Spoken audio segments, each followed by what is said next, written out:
الحمد لله رب العالمين والصلاة والتسليم على أشرف الأنبياء والمرسلين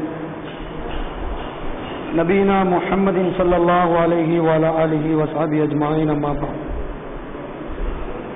أعوذ بالله من الشيطان الرجيم بسم الله الرحمن الرحيم يا أيها الذين آمنوا اتقوا الله حق تقاته ولا تموتن إلا وأنتم مسلمون. கண்ணியத்திற்குரிய சகோதரர்களே, பெரியவர்களே, முஸ்லிம்களின் பண்புகள் இருக்க வேண்டியவைகள், இருக்கக்கூடாதவைகள் என்ன என்பதையெல்லாம் நாம் தொடர்ச்சியாக பார்த்து வரக்கூடிய இந்த நேரத்தில் முஸ்லிம்களிடம் இருக்க வேண்டிய முக்கியமான பண்புகளில் ஒரு பண்பாக இன்றைக்கு நாம் வாக்குறுதி பேணுதல், வாக்குறுதியை நிறைவேற்றுவது இஸ்லாமிய மக்களுடைய பண்பா இல்லையா, அது முஸ்லிம்களோடு சேர்ந்த ஒரு நற்பண்போடு சேர்ந்த ஒன்றா இல்லையா என்பதை பற்றித்தான் இன்றைக்கு நாம் பார்க்க வருகிறோம். அல்லாஹ் ரப்பல் ஆலமீன் திருமறை குர்ஆனுடைய 17ஆம் அத்தியாயத்துடைய 34 கூறுகிறான், வஅஃபு பில் அஹ்த் இன்னல் அஹ்த கான மஸ்ஊலா. அல்லாஹ்விடம் நீங்கள் வாக்குறுதியை முழுமையாக நீங்கள் நிறைவேற்றுங்கள், அவனிடம் எடுத்துக்கொண்ட வாக்குறுதியை நீங்கள் நிறைவேற்றுங்கள்.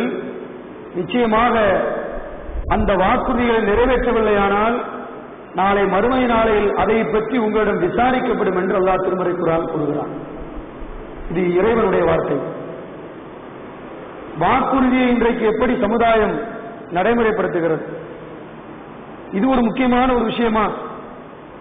எவ்வளவு விஷயங்கள் இருந்தாலும் நற்பண்புகள்ல வாக்குறுதி ஒரு முக்கியமான ஒரு கட்டத்தில் இடம்பெறுமா? அதுக்கு கூட அல்லாஹ்ட்ட கேள்வி எனக்கு இருக்கா? வாக்குறுதி விஷயத்தில் ஒரு முஸ்லீம் சரியா நடக்காட்டா மறுமையில் அல்லாஹ்ட்ட தண்டனை உண்டா? என்ன கட்டத்தில் அல்லாஹ் வைப்பான்? இது சாதாரண விஷயம் தானே என்பதை போன்று இன்றைக்கு மக்களுக்கு மத்தியில் தோணலாம்.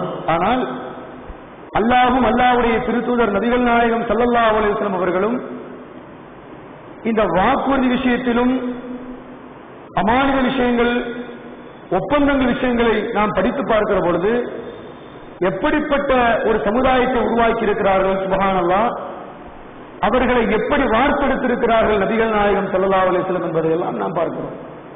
முதலாவதாக வாக்குறுதியை 2 விதமாக நாம் பிரித்துக் கொள்ளலாம். அல்லாஹ்விடம் கொடுக்கக்கூடிய வாக்குறுதி, ஒரு மனிதன் பிற மனிதனுக்கு கொடுக்கக்கூடிய வாக்குறுதிகள். இரண்டாக பிரித்தோமையானால் அல்லாஹ்வுக்கு கொடுக்கக்கூடிய வாக்குறுதி இன்றைக்கு சமுதாயம் எப்படி இருக்கிறது?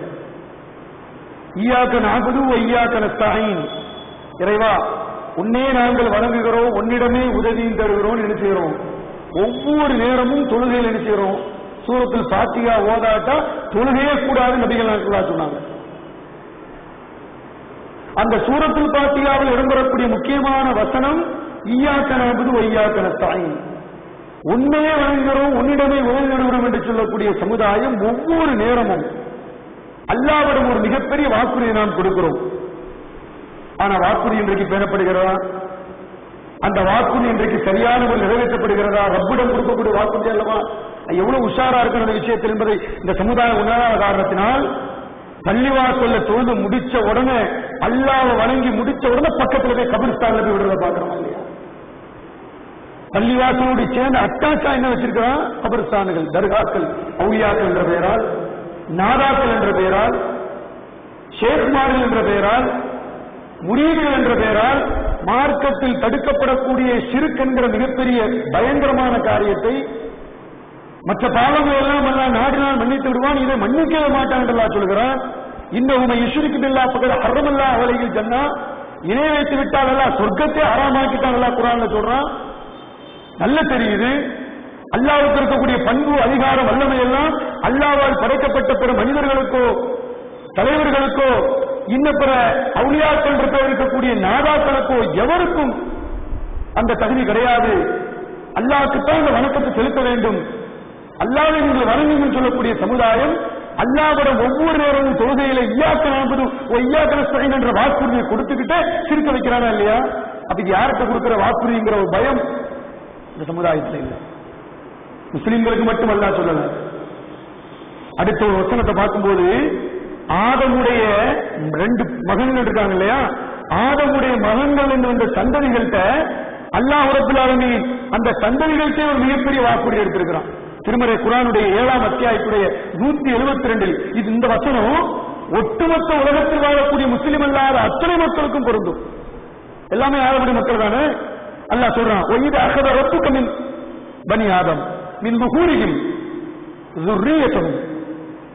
அல்லாஹ் சொல்றான், ஆதமுடைய மக்களில் அவர்களுடைய முதுகுகளில் இருந்து சந்ததிகளை அல்லாஹ் ரப்பல் ஆலமீன் வெளியாக்கி அவர்களுடைய இடத்தில் அல்லாஹ் எடுத்துக்கொண்டக்கூடிய வாக்குறுதியை அவர்களை ஒஷ்கத்தும் அலா அம்புசியும் அவர்களை தங்களுக்கே சாட்சியாக வைத்து, எப்படி ஆதமுடைய மகன்கள் என்ற சந்ததிகள் அல்லாஹ் வெளியாக்கி அவர்களை தங்களுக்கே சாட்சியாக வைத்து அல்லாஹ் கேட்கிறான், அலஸ்து ரப்பிக்கும் என்ன கேட்கிறான், நான் உங்களுடைய ரப்பி இல்லையா? எல்லோரும் ஒட்டுமொத்தமா சொன்னார்கள், காலு பலா, ஆமா ஷஹீதனா, நாங்க சாட்சி சொல்றோம், நீதான் உங்களுடைய ரப்பு, அது சந்தேகமே இல்லை என்று ஆதமுடைய சந்ததிகளை அல்லாஹ் ரப்பல் ஆலமீன் அந்த முதுகத்தண்டிலிருந்து படைக்கிற பொழுது, உருவாக்குகிற பொழுது அல்லாஹ் எடுத்துக்கொண்ட வாக்குறுதி என்னத்தான் வணங்கணும், எல்லாரும் ஒத்துக்கிட்டான் அல்லாஹ் தான் உங்களுடைய ரப்பு. ஒட்டுமொத்த உலகமும் சுப்ஹானல்லாஹ், இந்து கிறிஸ்தவன் கடவுளை இல்லை என்று சொல்லக்கூடிய அத்தனை சகோதரர்களும் இவர்கள் வழிவந்த அத்தனை சந்ததிகளும் எடுத்துக்கொண்ட முதலான வாக்குறுதி, எங்களை படைத்து பரிபாலிக்கிற ரப்பு நீதான் என்ற வாக்குறுதி எடுத்து வந்துவிட்டு இன்றைக்கு சிலைகளையும் மனிதர்களையும் கற்களையும் சூரியனையும் சந்திரனையும் விலங்குகளை எல்லாம் இன்றைக்கு கடவுளால் வழங்கப்படுகிறது. அவர்கள் வாக்குறுதியை மறந்து விட்டார்கள். அப்ப அல்லாஹ்ட்ட எடுக்கக்கூடிய வாக்குறுதியை, ரஹ்மான்ட்ட எடுத்திருக்கக்கூடிய அந்த வாக்குறுதியை எப்படி நிறைவேற்ற வேண்டும்? உயிராக மதிக்க வேண்டும். அதான் சொல்றான், வௌஃபு பில் அஹ்த், அல்லாஹ்விடம் எடுத்துக்கொண்ட வாக்குறுதியை முழுமையாக நிறைவேற்றுங்கள், நிச்சயமா அதை பற்றி மறுமையில் உங்களை விசாரிக்கப்படும் என்று அல்லாஹ்வுடைய திருக்குர்ஆனுடைய வசனம் நமக்கு தெளிவுறுத்துவதை நாம் பார்த்துக் கொண்டிருக்கிறோம். அப்ப இந்த வாக்குறுதி விஷயத்துல இறைவனுக்கு செய்யக்கூடிய வாக்குறுதி அதை நம்ம விரிவா பார்க்க வேண்டியதில்லை, நம்ம எல்லாருக்கும் தெரிஞ்ச விஷயங்கள். ஆனா மனிதன் பிற மனிதனுக்கு செய்யக்கூடிய வாக்குறுதி இன்னைக்கு நம்ம பார்க்க போறோம். எப்படி இருக்கு, எப்படி உருவாக்கி இந்த இஸ்லாமிய சமுதாயம் வாக்குறுதி விஷயத்துல சர்வ சாதாரணமா இன்னைக்கு நம்ம இருக்கிறோமே, அதை மறந்துட்டோமா? அல்லது வாக்குறுதிகளை இன்றைக்கு அள்ளி வீசிக் கொண்டிருக்கக்கூடிய மக்களுக்கு மத்தியில் இஸ்லாம் சொல்லக்கூடிய போதனை என்ன? 2 விதமான காரணங்கள். வாக்குறுதியை ஒருத்தன் கொடுத்த வாக்க வந்து ஒருத்தன் விட்டுட்டான்னு சொன்னா அதுக்கு 2 விதமான காரணம். ஒன்னு மறதி, அல்லது அந்த வாக்குறுதியை நிறைவேற்றணும் என்கிற திடமான எண்ணம் இல்லாத காரணம். ஒன்னு மறதி, அது இப்ப சொல்லுவோம், அப்ப மறந்துடுவோம், மனிதனுடைய யதார்த்தம். 2வது காரணம் என்ன கேட்டீங்கன்னா, அதை நிறைவேற்றுங்கிற உண்மையான யதார்த்தமான சுதமான அந்த எண்ணம் மனிதன் வரல. அதை மறந்த நேரத்தை ஆதம் அலைஹிஸ்ஸலாம் அவர்கள் மரத்தை நெருங்கினாங்க, வரலாறு பார்க்கிறோம். அல்லாஹ் சொன்னா இந்த மரத்தின் பக்கம் நெருங்காதீங்க, ஆதம் அலைஹிஸ்ஸலாம் கட்டளை போட்டான், மறந்தார்கள். அல்லாஹ்வுடைய வாக்கு, அல்லாஹ்ட்ட கொடுத்த வாக்குறுதியை மறந்து மரத்தை நெருங்கினார்கள். அல்லாஹ்வுடைய கோபத்திற்கு ஆளானார்களா இல்லையா? ஆதம் அலைஹிஸ்ஸலாத்து வஸ்ஸலாம் அவர்கள் திருக்குர்ஆனுடைய வசனம் 6ஆம் அத்தியாயத்துடைய 152ஆம் வசனம் போன்றவர்கள் நம்ம பார்க்கிறோமா இல்லையா? அப்ப இவைகள் இறைவனுக்கு கொடுக்கக்கூடிய வாக்குறுதியை, ஒன்று அல்லாஹ்வுடைய வாக்குறுதியை அடுத்து மனிதர்கள் பிற மனிதனுக்கு கொடுக்கக்கூடிய வாக்குறுதியில எப்படி நபிகள் நாயகம் ஸல்லல்லாஹு அலைஹி வஸல்லம் அவர்கள் மக்களை உருவாக்கினார்கள். அன்னைக்கு ஒன்னு ஒன்னா பார்ப்போம்.